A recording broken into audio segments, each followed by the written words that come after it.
Ngayon, dito tayo mga bossing. De La Rosa na peke ang post. Nagrereklamo si Bato de la Rosa, mga kababayan. No? Kasi naman nahuli siya eh. O nagpapakalat ng peking AI. Nagpapakalat na meron daw po silang supporter na mga kabataan na ayaw matuloy yung impeachment ni Inday Sara Duterte. O pakinggan ho natin ito. Para kay Attorney Jesus Falsis, tila alam ni De La Rosa na peke ang post. Anya, parang extension daw ng fake news tactics ito na Parang alam na fake news yung post. Kasi naman may makita mo, o tingnan nyo, may tok-tok. O tapos yung badge ng bata parang Thailand. parang extension daw ng fake Ano yun? Wealthy.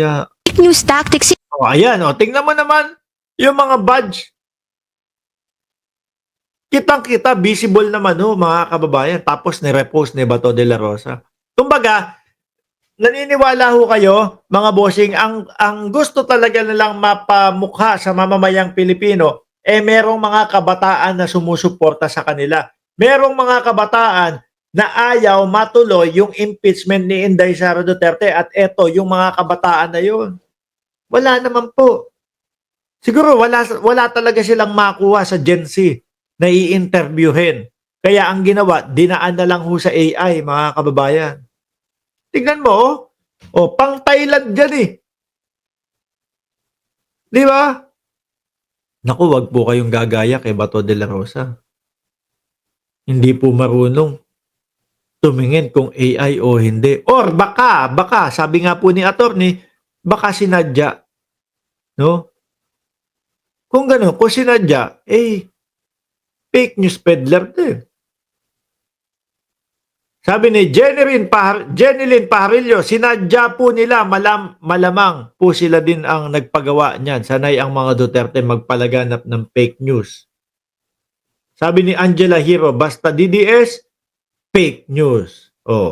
Diba? Yun kasi ang gusto nilang burahin sa mamamayang Pilipino, sa utak ng mamamayang Pilipino, na tingnan nyo kalahati ng sambayanan natin, ayaw matuloy yung impeachment ni Inday Sara. Kaya sila gumagawa ng mga ganyan. Kaya nagpapalaganap sila ng mga ganyan. ito na nasimulan noong 2016. Ang pagsisimula ng Ako, 2016, puro fake news din pala ang mga inaano.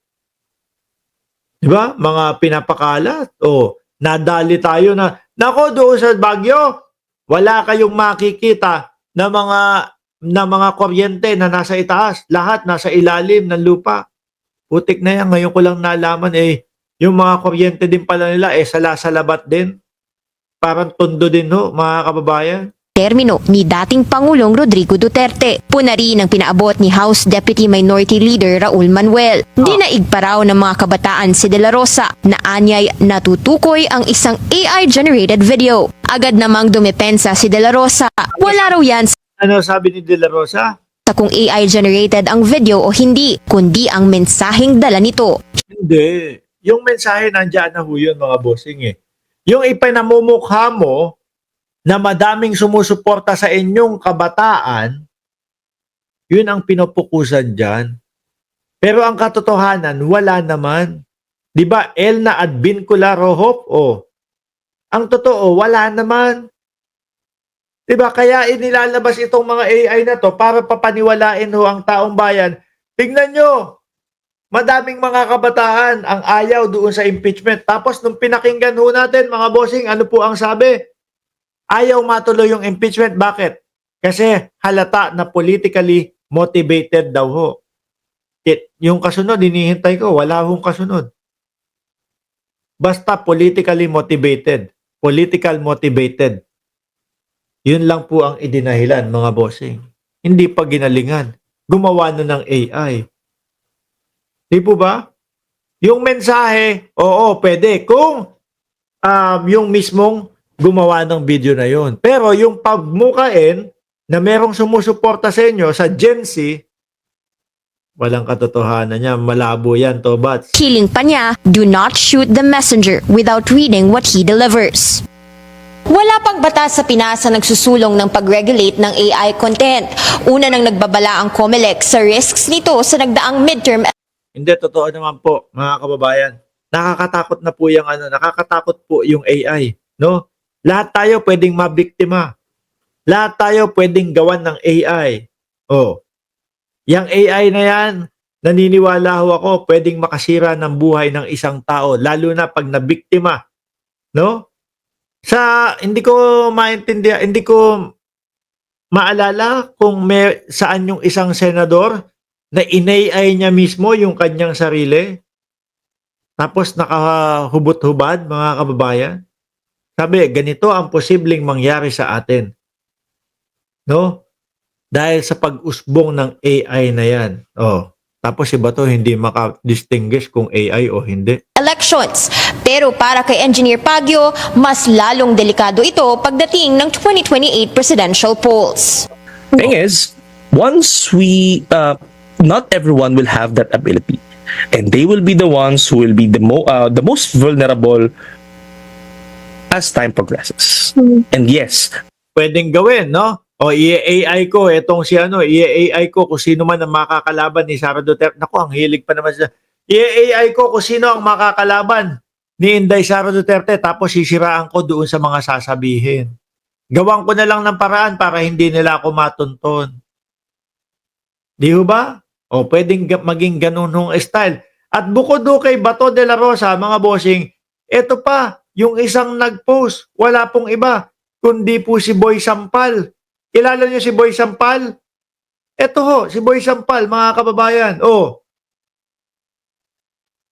And the liberal says they have Gen Z support. Oh, come on. Sila, gusto niyang palabasin, sila yung may suporta sa Gen Z.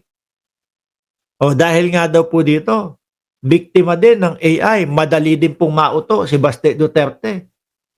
Pakitaan mo lang ng ganitong video, sasabihin, ako, eto, tingnan mo, sa amin nakasuporta yung mga kabataan. Bakit ho ganun, mga bossing, no?